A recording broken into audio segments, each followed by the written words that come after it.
ঘুম থেকে উঠে আমার একটা মাত্রই কাজ, সেটা হলো আমাদের বাড়ির পিছনে আম গাছটায় না বেশ আম ধরেছে। আর যেগুলো আমগুলো দাঁড়ায় না সেগুলো তো অবশ্যই পড়ে যাচ্ছে। সেই আমগুলো আমি সকালবেলায় গাছ থেকে কুড়িয়ে নিয়ে আসি। এই দেখো বেশ অনেক কটা আম পড়েছে আজকেও। রোজ, রোজ বেশ অনেক কটাই প্রায় ২০-২৫ টা তো আম পড়ে। আর এইদিকে যে আমটা দেখলাম না, এই আমটা বেশ বড়ও হয়েছে আর গায়ে কি সুন্দর একটা হলুদ রঙও ধরেছে। আজকের মতন তো অনেক আম কুড়িয়ে নিয়েছি। তো বাড়িতে যাওয়া যাক।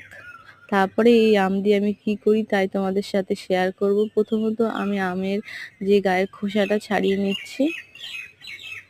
এই আম দিয়ে না অনেক কিছু করা যায়।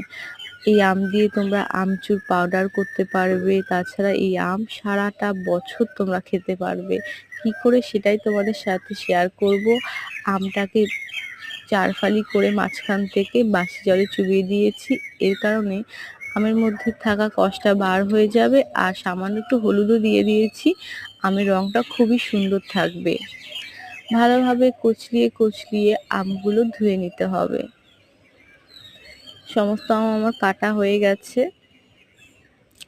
এবার সামান্য একটু হলুদ দিয়ে ভালোভাবে আমগুলো মাখিয়ে নেব।